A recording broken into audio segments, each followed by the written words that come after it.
Emmanuel Ballandras, bonjour. Bonjour. Prenez place. Merci bien. Je vous en prie, bienvenue sur le stand Legrand. Merci, vaste stand. Vous êtes, Emmanuel, chef de marché Mayome Domotique. Absolument. Sous cette belle enseigne qu'est Legrand. Absolument.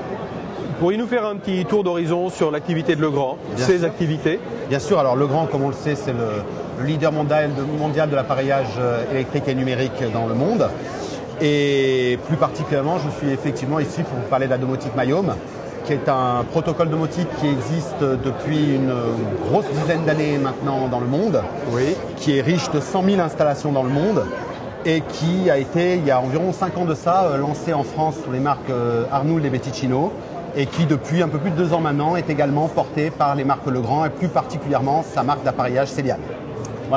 Voilà pour la petite photo de famille de Mayome et l'historique récent de ce protocole. Je vous en remercie. Je vous en prie. Alors, dites-moi, lorsqu'on parle de Legrand, on pense bien évidemment tous les systèmes qui sont à notre portée. Ce sont des prises électriques, ce sont des appareils que nous connaissons bien maintenant. Vous avez une réflexion particulière sur ce qu'on appelle la maison de demain. C'est vrai qu'aujourd'hui, on s'est projeté jusqu'en 2012-2013 avec des réglementations thermiques. On pense à 2020. Comment est-ce que la maison évolue et comment est-ce que vous la voyez évoluer? Déjà, le terme maison de demain, c'est déjà à mon avis un terme d'hier presque. Ça va, je vais m'expliquer, c'est pas un mauvais jeu de mots. Je pense qu'aujourd'hui, il y a un certain nombre de technologies contemporaines qui sont partout dans le monde en fait, dans pratiquement toutes les industries. Et c'est vrai que le numérique n'est pas vraiment encore rentré dans la maison, dans le logement. C'est peut-être le dernier bastion qui avait tendance à résister. Je dis bien avait parce que je vous ai parlé de 100 000 installations dans le monde et on s'aperçoit que tous les jours, de nouvelles installations viennent remplir le compteur. Et il suffit de regarder après à l'intérieur des maisons ce qui rentre par contre dans les poches des gens qui y habitent, à savoir les smartphones qui maintenant envahissent les vies des uns et des autres.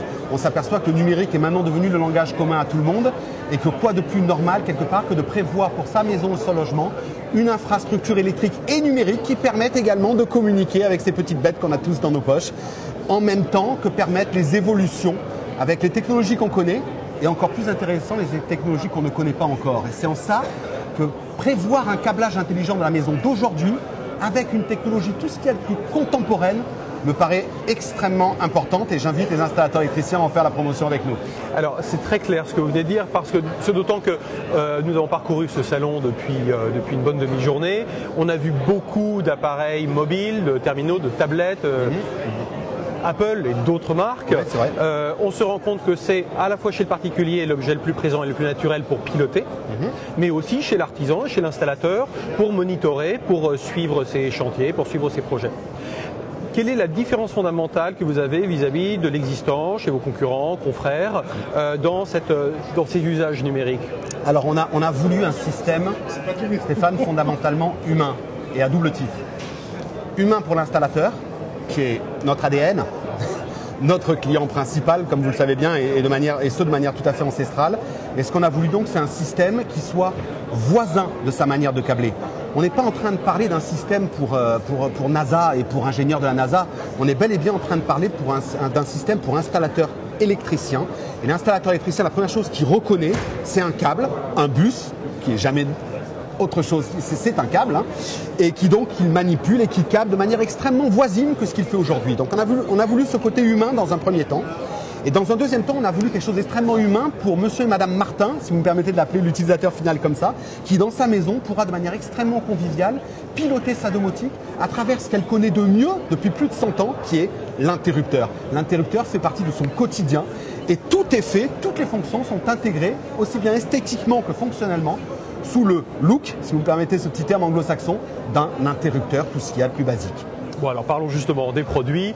Il y en a quelques éléments derrière vous. Est-ce que vous pourriez nous faire un petit focus sur ce que vous proposez? Bien sûr, rapidement, ce que j'aime bien montrer, c'est que la première chose que permet la domotique, en fait, c'est, à partir du câblage intelligent dont je viens de vous parler, de pouvoir intégrer sous un même look d'esthétique, ici le Celian noir, des choses aussi diverses que de la diffusion sonore, des écrans tactiles, un interrupteur, un écran 10 pouces ou un écran 1,2 pouces ou 3 pouces et demi que je vous montre ici.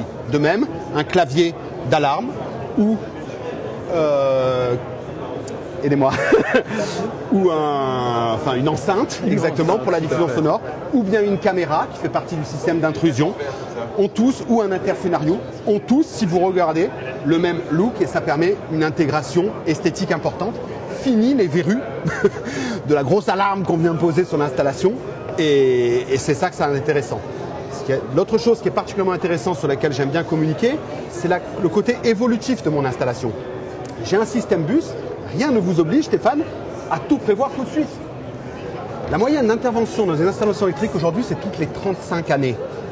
Et je me dis que si on pouvait prévoir un câblage qui permette de faire baisser cette moyenne de réintervention, non pas parce que ça ne marcherait pas, mais parce qu'on viendrait y rajouter des briques au fur et à mesure de son budget, de son âge vieillissant, des gens qui habitent la maison ou des nouvelles technologies, celles qu'on connaît ou celles qu'on ne connaît pas encore, on a la possibilité de faire grandir notre installation au fur et à mesure que notre vie grandit aussi. Et c'est ça que cette installation bus évolutive permet, c'est ça le côté le plus intéressant de notre système, je crois. D'accord. Alors, si je comprends bien, le grand permet d'une part d'avoir des installateurs qui manient très facilement, qui comprennent très facilement et qui implémentent très facilement de nouvelles solutions. Deuxièmement, on a quelque chose qui, pour le ménage moyen, on va dire monsieur et madame Martin, a une esthétique générale qui est homogène, qui ne pose pas de soucis esthétiques et c'est important pour le confort visuel. Ensuite, comment est-ce que je peux piloter tous ces appareils et comment est-ce que ce monitoring s'effectue? Ce que je conseille généralement aux gens qui seraient peut-être un petit peu, qui voudraient payer pour voir, si j'ose dire, c'est de commencer tout simplement par des interrupteurs, tout ce qu'il y a de plus basique.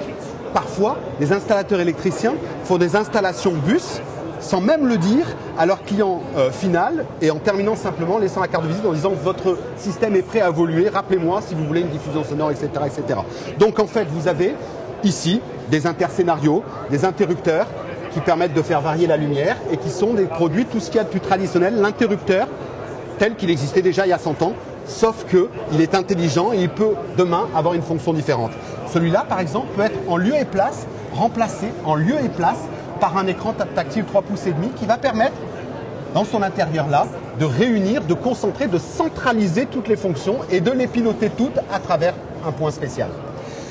De même, si j'ai envie demain de rajouter un autre interrupteur à ce côté de là, il suffit simplement de faire un trou avec ma scie cloche, de venir repiquer mon bus et à côté, naturellement, de venir faire grandir mon installation électrique sans avoir à creuser de tranchées, ce qui est le terme de l'installateur électricien d'aujourd'hui et que malheureusement il a besoin de faire quand il fait son installation électrique, quand il veut la faire évoluer aujourd'hui. Bien évidemment. L'évolutivité est importante. Commencez par des fonctions simples et faites-le grandir au fur et à mesure de vos envies, au fur et à mesure de votre budget et au fur et à mesure de votre âge et de tout ce que l'âge apporte. Et ça, effectivement, ça va en faveur de la prise de décision plus rapide donc, quand il s'agit d'un projet d'électrification. Bien sûr. Ça comme ça. Bien sûr. Puisque bien souvent, pour nous, tout un chacun particulier, le fait d'étendre un système électrique ou de rajouter des fonctionnalités supplémentaires, c'est une forme de souffrance. Mais je comprends bien. Alors, je vous ai parlé, si vous permettez, d'un écran 3,5 pouces. Je rappelle qu'il existe en 1,2 pouces ici. Là, par exemple, je vais faire varier la diffusion sonore de ma salle de bain, de ma cuisine. Ou je peux avoir, et généralement c'est au salon, ou dans la cuisine, un écran 10 pouces qui me permet de centraliser l'ensemble des fonctions de la maison et y compris de répondre à quelqu'un éventuellement qui sonnerait et qui aurait besoin de se voir ouvrir la porte. Alors ça arrive pile poil sur la question que je voulais vous poser. En quoi est-ce que ça permet de garder le contrôle de ces consommations énergétiques, de réguler ce système complexe qu'est la maison?